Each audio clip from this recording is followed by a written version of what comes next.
Hey PSC aspirants, welcome to another study vlog. എൻ്റെ videos ആദ്യമായിട്ട് കാണുന്നവരാണെങ്കിൽ എൻ്റെ പേര് അല്ലി.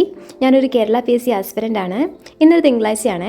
ഇന്നത്തെ ദിവസം ഞാൻ പഠിച്ചിട്ടുണ്ടായിരുന്നത് മാത്സിൻ്റെ PYQ നോക്കിയിട്ടുണ്ടായിരുന്നു, കറണ്ട് അഫെയർസ്, SCRT, അതിൻ്റെ കൂടെ 1-2 ക്ലാസ്സും കണ്ടിട്ടുണ്ട്. ക്ലാസ് ടോപ്പിക് എന്ന് പറയുന്നത് കോൺസ്റ്റിറ്റ്യൂഷനിൽ സുപ്രീം കോടതി, പിന്നെ ബയോളജിയിൽ നമ്മുടെ ഗ്രന്ഥികൾ, അതൊരു 3-4 ക്ലാസ് ഉണ്ടായിരുന്നു. അതിൻ്റെ ലാസ്റ്റ് ക്ലാസ്സാണ് ഇന്ന് കണ്ടത്. പിന്നെ കെമിസ്ട്രിയിൽ ലോഹസങ്കരം. ഇത്രയും ക്ലാസ്സാണ് ഇന്ന് കണ്ടിട്ടുണ്ടായിരുന്നത്. കഴിഞ്ഞ 1-2 വീഡിയോസിൻ്റെ കമൻറ്റ് സെക്ഷനിൽ ഞാൻ ചേർന്ന ഓൺലൈൻ ക്ലാസ്സിൻ്റെ ഡീറ്റെയിൽസ് പറയുമെന്ന് ചോദിച്ചിട്ട് കമൻസ് ഉണ്ടായിരുന്നു. അതിൻ്റെ ഡീറ്റെയിൽസ് അല്ല ഞാൻ പറയുന്നത്, എൻ്റെ എക്സ്പീരിയൻസ് ആണ് പറയുന്നത്. അപ്പോൾ ഈ ഒരു വീഡിയോയിൽ ആ ഒരു ടോപ്പിക്കാണ്.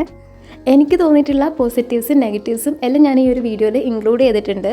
ചിലപ്പോൾ എൻ്റെ പോസിറ്റീവ് നിങ്ങൾക്ക് നെഗറ്റീവായിട്ടും എൻ്റെ നെഗറ്റീവ് നിങ്ങൾക്ക് ചിലപ്പോൾ അത് പോസിറ്റീവായിട്ടും ഒക്കെ തോന്നും. ഇത് എൻ്റെ പേഴ്സണൽ അഭിപ്രായമാണ്. അപ്പോൾ ആ ഒരു രീതിയിൽ കാണാം. ഓക്കെ, ആദ്യം ഞാൻ പറഞ്ഞതുപോലെ കഴിഞ്ഞ ഓഗസ്റ്റിലാണ്, 2025 ഓഗസ്റ്റിലാണ് ഞാൻ ജോയിൻ ചെയ്യുന്നത് ബാച്ചിൽ. ഞാൻ എടുത്തിരിക്കുന്ന കോഴ്സ് എന്ന് പറയുന്നത് വെബ്കോ LDC VFA ബാച്ചാണ്. അതായത് ഒരു 10th ലെവൽ ബാച്ചാണ്. ഞാൻ ചേരുന്ന സമയത്ത് ആ ഒരു കോഴ്സിൻ്റെ ഫീ എന്ന് പറയുന്നത് 7,999 രൂപയാണ്. എനിക്ക് തോന്നുന്നു ഞാൻ 2 ടേമായിട്ടാണ് ആ ഒരു ഫീസ് അടച്ചിട്ടുണ്ടായിരുന്നത്. ക്ലാസ്സിനെ പറ്റി പറയുകയാണെങ്കിൽ ഓൾറെഡി റെക്കോർഡ് ചെയ്ത് വെച്ച ക്ലാസ്സാണ് തരുന്നത്. അപ്പോൾ ഒരു ദിവസം മിനിമം 3 ക്ലാസ്, മാക്സിമം 5 ക്ലാസ്, ഇങ്ങനെയാണ് ആ ഒരു ഓർഡർ. ചില ദിവസം 4 ക്ലാസ് ഉണ്ടാകും, ചില ദിവസം 3 ക്ലാസ് ആയിരിക്കും. 5 ക്ലാസ് ആണെങ്കിലും ആ വീഡിയോ ക്ലാസ്സിന് ലെങ്ത് കുറവായിരിക്കും. അതവർ നോക്കിയിട്ടാണ് ഇടുന്നത്. ഒരു കോമൺ ആയിട്ടൊരു വാട്സപ്പ് ഗ്രൂപ്പ് ഉണ്ട്.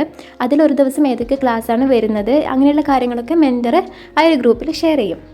അങ്ങനെ ഒരാഴ്ചയാകുമ്പം ഒരു റിവിഷൻ എക്സാം, ഈ എല്ലാ ക്ലാസ്സിനെയും ബേസ് ചെയ്തിട്ട് ഒരു റിവിഷൻ എക്സാം സൺഡേ നടത്തുന്നുണ്ട്.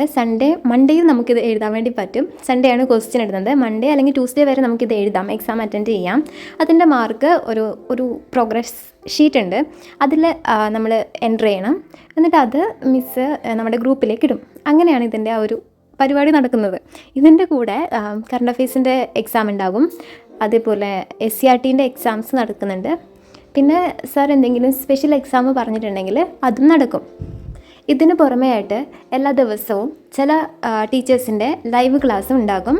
ആ സമയത്ത് നമുക്ക് ടീച്ചേഴ്സുമായിട്ട് ഇൻട്രാക്ട് ചെയ്യാനും പറ്റും. അപ്പോൾ ഇങ്ങനെയാണ് ഇതിൻ്റെ ഒരു സ്ട്രക്ചർ എന്ന് പറയുന്നത്. പിന്നെ പ്രധാനമായിട്ടും പറയാനുള്ളത്, ഈ ഗോൾഡ് ബാച്ചും നോർമൽ ബാച്ചിലും സെയിം ക്ലാസ് തന്നെയാണ് കൊടുക്കുന്നത്. ക്ലാസ്സിലൊന്നും ഡിഫറൻസ് ഇല്ല. വ്യത്യാസം എന്താണെന്ന് വെച്ചാൽ ലൈവ് ക്ലാസ് കിട്ടും. പിന്നെ എനിക്ക് ഏറ്റവും പോസിറ്റീവായിട്ട് തോന്നിയ ഒരു കാര്യം എന്താണെന്ന് വെച്ചാൽ, ഒരുപാട് മോഡൽ എക്സാംസ് അല്ലെങ്കിൽ സബ്ജക്റ്റ് വൈസ് ആയിക്കോട്ടെ, ടോപ്പിക് വൈസ് ആയിക്കോട്ടെ, ഇങ്ങനെ എക്സാംസ് അവൈലബിൾ ആണ്. നമുക്കിപ്പം 10th പ്രിലിംസിൻ്റെ എക്സാം മോഡൽ എക്സാം, ഡിഗ്രി പ്രിലിംസിൻ്റെ model exam, VFA model exam, ഇങ്ങനെ പറഞ്ഞിട്ട് ആപ്പിൽ ഇങ്ങനെ എപ്പോഴും ഇങ്ങനെ ലൈവ് എക്സാം റൺ ചെയ്തുകൊണ്ടേയിരിക്കും. അതെനിക്ക് ഭയങ്കര ഒരു ബെനിഫിറ്റായിട്ട് തോന്നിയിട്ടുണ്ട്. പിന്നെ റെക്കോർഡ് ക്ലാസ്സിന് അതിൻ്റേതായ ചെറിയ ന്യൂനതകളും ഉണ്ടാകുമല്ലോ. കാരണം ഇപ്പോൾ ഒരു സുപ്രീം കോടതി അല്ലെങ്കിൽ ഹൈക്കോടതി അതിൻ്റെ ക്ലാസ് എടുക്കുകയാണെങ്കിൽ ആ സമയത്ത് ഹൈക്കോടതി ചീഫ് ജസ്റ്റിൻ്റെ പേരായിരിക്കും പറയുന്നുണ്ടാവുക. പക്ഷേ ഇപ്പം കറൻ്റ്ലി അത് മാറിയിട്ടുണ്ടാവും. അങ്ങനെ ചില പോരായ്മകൾ എനിക്ക് തോന്നിയിട്ടുണ്ട്. പക്ഷേ ക്ലാസ്സൊക്കെ കറക്റ്റ് ഓർഡറിൽ തന്നെയാണ് പോകുന്നത്.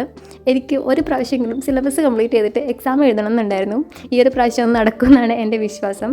പിന്നെ പറയുകയാണെങ്കിൽ നമുക്ക് എന്തെങ്കിലും ക്ലാസ്സിനെ സംബന്ധിച്ച് എന്തെങ്കിലും ഡൗട്ടോ കാര്യങ്ങളോ അല്ലെങ്കിൽ എന്തെങ്കിലും എക്സ്ട്രാ വേണം, ഇപ്പോൾ കറണ്ട് അഫെയർസിൻ്റെ എന്തെങ്കിലും മെറ്റീരിയൽസോ അങ്ങനെ എന്തെങ്കിലും എക്സ്ട്രാ വേണമെന്നുണ്ടെങ്കിൽ നമുക്ക് മെൻറ്ററുമായിട്ട് കോൺടാക്ട് ചെയ്താൽ അവർ നമുക്ക് അയച്ചു തരും, ഗ്രൂപ്പിലേക്ക് ഇടും. അല്ലെങ്കിൽ എന്ത് സജഷൻ വേണമെങ്കിലും പറഞ്ഞാൽ അവർ ചെയ്തു തരും.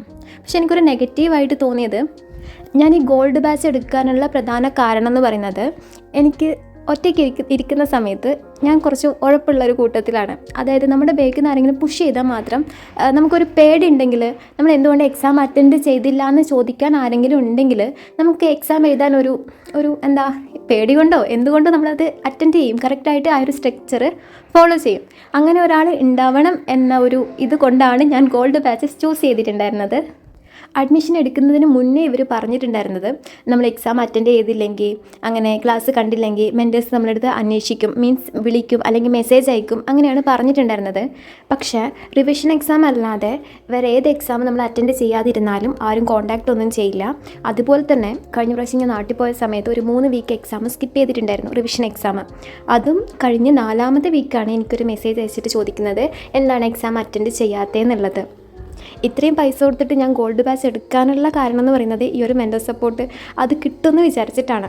പകരം നമ്മളൊരു ഓഫ്ലൈൻ കോച്ചിങ്ങിന് പോവുകയാണെങ്കിൽ ഇതുപോലെ എക്സാം സ്കിപ്പ് ചെയ്യാനോ അങ്ങനെയൊന്നും പറ്റില്ല. അവിടെ സ്ട്രിക്റ്റ് ആയിരിക്കും, നമ്മൾ അതേപോലെ തന്നെ ഫോളോ ചെയ്യും. ഇതെനിക്ക് ഓൺലൈൻ ബാച്ചിൻ്റെ ഒരു നെഗറ്റീവായിട്ട് എനിക്ക് തോന്നി. ശരിക്കും പറഞ്ഞാൽ നമുക്ക് ഒറ്റയ്ക്ക് പഠിക്കാനുള്ള ആ ഒരു വിൽ പവറും ആ ഒരു കോൺഫിഡൻസും നമുക്ക് ഇമോഷണലി ഒരു സപ്പോർട്ടിൻ്റെ ആവശ്യമില്ല എന്നുള്ള ഒരാളാണെങ്കിൽ, ജോലി വേണമെന്ന് അതിയായ ആഗ്രഹമുള്ളവരാണെങ്കിൽ ഇങ്ങനെയുള്ള സപ്പോർട്ടിൻ്റെ ഒന്നും ആവശ്യമില്ല. ഏത് ആപ്പ് ചൂസ് ചെയ്താലും പഠിക്കേണ്ടത് നമ്മൾ തന്നെയാണ്. അതിപ്പോൾ ഓൺലൈനായാലും ഓഫ്ലൈനായാലും ജോലി വാങ്ങിക്കണം എന്നുള്ളത് നമ്മുടെ ആവശ്യമാണ്, അല്ലാതെ അവരുടെ ആവശ്യമല്ല. അപ്പോൾ നമ്മൾ പഠിക്കുക, അത്രേ ഉള്ളൂ. വേറെ എന്തെങ്കിലും കാര്യം ഞാൻ മിസ് ചെയ്തിട്ടുണ്ടെങ്കിൽ എൻ്റെ അടുത്ത് ചോദിക്കുക, കമൻറ്റ് ചെയ്യേ. ഞാൻ പെട്ടെന്ന് ഈ ഒരു വീഡിയോ എടുക്കുന്ന സമയത്ത് എനിക്ക് മൈൻഡിൽ വന്ന കാര്യങ്ങളാണ് ഞാൻ പറഞ്ഞിട്ടുള്ളത്. അപ്പോൾ എന്തെങ്കിലും വിട്ടുപോയിട്ടുണ്ടെങ്കിൽ കമൻറ്റ് ചെയ്യാം. അപ്പോൾ ഈ ഒരു വീഡിയോ ഇത്രയേ ഉള്ളൂ. എല്ലാവരും നന്നായിട്ട് പഠിക്കുക, മാക്സിമം റിവൈസ് ചെയ്യുക. 2026 നിങ്ങൾക്ക് ജോലി കിട്ടുന്ന ഒരു വർഷമാവട്ടെ. Thanks for watching guys. The stars align, we lose ourselves in the rhythm divine. Underneath the sky painted with dreams, we're chasing the echoes of silent screams. Caught in the spell of the cosmic night, where fantasies bloom in the pale moonlight. We'll let go of all that we know and dance in the stardust's gentle flow. Dancing